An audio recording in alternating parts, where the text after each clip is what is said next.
ওসমান হাদির খুনিদের এখনো ধরতে না পারার ব্যর্থতার দায় নিয়ে পদত্যাগ করতে চান না স্বরাষ্ট্র উপদেষ্টা জাহাঙ্গীর আলম চৌধুরী। ওই ঘটনায় মূল অভিযুক্ত ফয়সাল করিমকে গ্রেপ্তারে সর্বোচ্চ চেষ্টা চলছে বলেও জানান তিনি।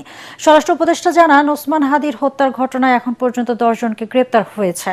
দুপুরে সচিবালয়ে আইন শৃঙ্খলা সংক্রান্ত উপদেষ্টা পরিষদের কমিটির বৈঠক শেষে তিনি এসব কথা বলেন। নিরাপত্তা ঝুঁকিতে থাকা রাজনীতিবিদ সহ 20 জনকে গানম্যান দেওয়া হয়েছে। এছাড়া ময়মনসিংহে যুবককে পুড়িয়ে হত্যার ঘটনায় 10 জনকে গ্রেপ্তার করা হয়েছে বলেও জানান স্বরাষ্ট্র উপদেষ্টা। দেশে ফিরলে তারেক রহমানকে পর্যাপ্ত নিরাপত্তা দেওয়ার কথাও জানান জাহাঙ্গীর আলম চৌধুরী। পদত্যাগ করলে তার এখানে বসতাম না। শরীফ ওসমান হাদির হত্যাকাণ্ডের সঙ্গে জড়িতদের বিচারের বিষয়টিকে সর্বোচ্চ গুরুত্ব দিয়ে দেখছে এবং এই ঘটনার ন্যায় বিচার নিশ্চিতকরণে বদ্ধপরিকর। এই হত্যাকাণ্ডে জড়িত কাউকে কোনো প্রকার ছাড় দেওয়া হবে না।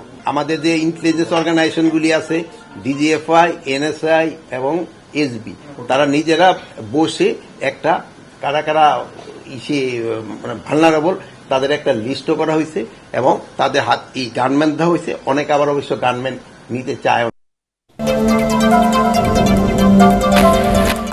সংবাদ মাধ্যম ও সাংস্কৃতিক সংগঠনের কার্যালয়ে হামলা দেশকে ব্যর্থ রাষ্ট্রে পরিণত করার ষড়যন্ত্র বলে মন্তব্য করেছেন নাগরিক সমাজের প্রতিনিধিরা।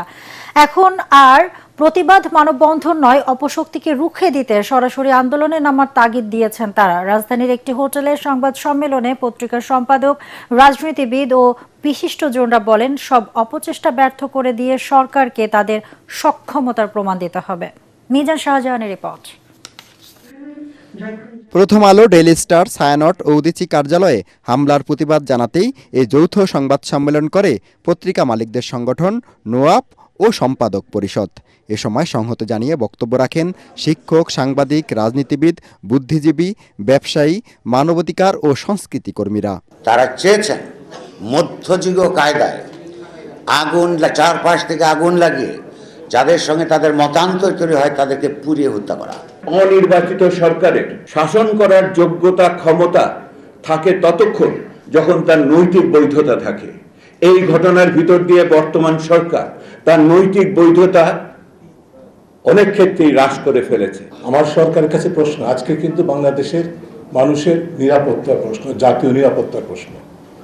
অবশ্যই গণমাধ্যম স্বাধীনতা, মানুষের মৌলিক স্বাধীনতা, পুরো স্বাধীনতার যে পুরো সকল ক্ষেত্র আছে, পুরো কাঠামো আঘাতের সম্মুখীন। বিএনপি মহাসচিব মির্জা ফখরুল ইসলাম আলমগীর বলেন, এখন এই ষড়যন্ত্রকারীদের রুখে দেবার উপযুক্ত সময়।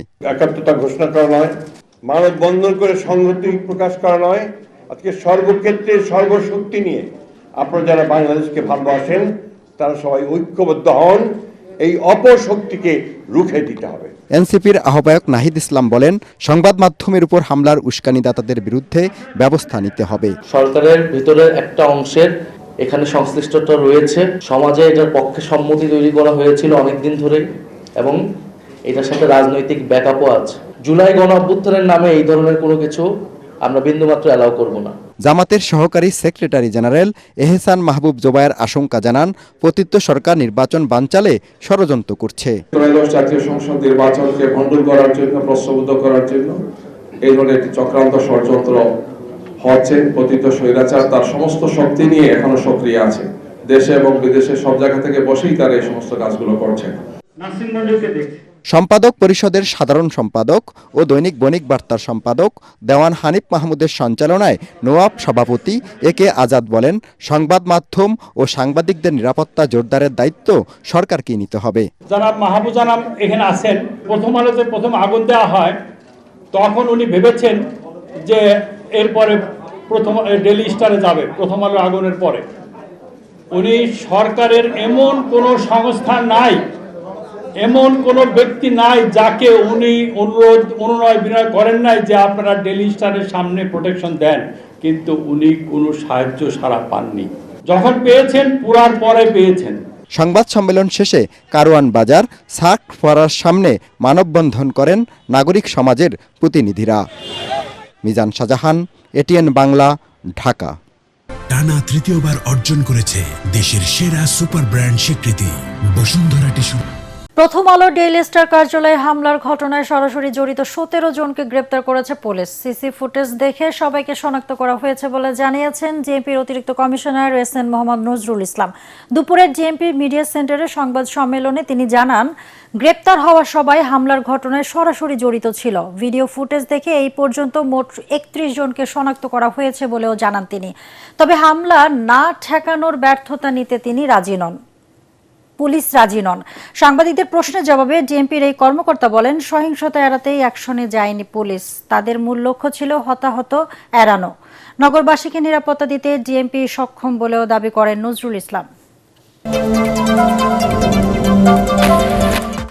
শহীদ ওসমান হাদি হত্যাকাণ্ডে সুষ্ঠু ও দ্রুত বিচার নিশ্চিতে আগামী 24 ঘন্টার মধ্যে বিচারিক ট্রাইব্যুনাল গঠনের দাবি জানিয়েছে ইনকলাব মঞ্চ। প্রয়োজনে আন্তর্জাতিক গোয়েন্দা সংস্থার সহায়তা নেওয়ার দাবিও জানিয়েছে সংগঠনটি। শাহবাগে সংবাদ সম্মেলনে ইনকলাব মঞ্চের সদস্য সচিব আব্দুল্লাহ আল জাবের এসব দাবি জানান। তিনি বলেন, এই ঘটনায় দৃশ্যমান ও কার্যকর পদক্ষেপ না নিলে রাষ্ট্রের উপর জনগণ আস্থা হারাবে। অভিযোগ করেন, ওসমান হাদির হত্যাকাণ্ডকে মূল আলোচনার বাইরে ঠেলে দেওয়ার অপচেষ্টা করা হচ্ছে। হাদির রক্তের সঙ্গে কোনো আপোষ করা হবে না বলে ওই সময় হুঁশিয়ারি দেন তিনি।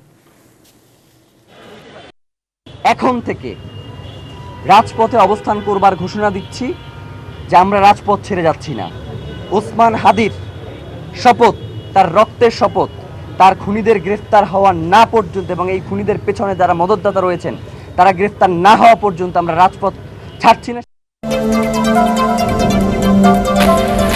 বর্তমান পরিস্থিতিতে ভোট উৎসবে বাধা নেই দাবি করে প্রধান নির্বাচন কমিশনার এএমএম নাসির উদ্দিন বলেছেন, নির্বাচনের দিন এগিয়ে এলে আইন শৃঙ্খলা পরিস্থিতিরও উন্নতি হবে। প্রার্থী ও ভোটারদের শঙ্কিত না হতে আশ্বস্ত করেছেন সিইসি।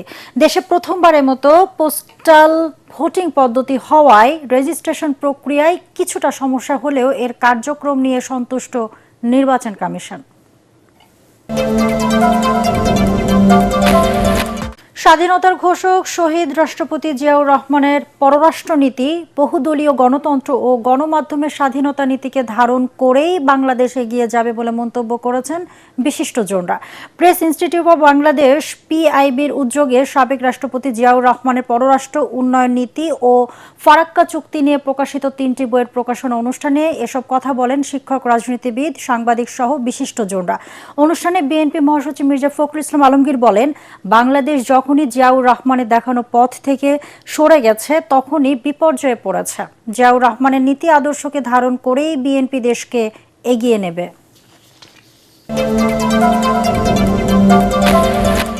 সরকার ওসমান হাদির হামলাকারীদের শনাক্ত করতে ব্যর্থ হয়েছে বলে মন্তব্য করেছেন সাবেক উপদেষ্টা আসিফ মাহমুদ সজীব ভুঁইয়া। তিনি বলেন, নির্বাচনকে ঘিরে সব প্রার্থীর নিরাপত্তা নিশ্চিতের মাধ্যমে সরকারকে লেভেল প্লেইং ফিল্ড তৈরি করতে হবে। সকালে ঢাকা 10 আসনের স্বতন্ত্র প্রার্থী হিসেবে মনোনয়নপত্র সংগ্রহের পর আসিফ মাহমুদ এসব কথা বলেন। এ সময় সাংবাদিকদের প্রশ্নের জবাবে তিনি অভিযোগ করেন, একটি পক্ষ নির্বাচন বানচালের চেষ্টা করছে যারা আওয়ামী লীগকে ছাড়া নির্বাচন করতে চায় না। প্রতিটি ওয়ার্ডবাসীর সমস্যা সমাধানে কাজ করার অঙ্গীকারও করেন এই জুলাই যোদ্ধা।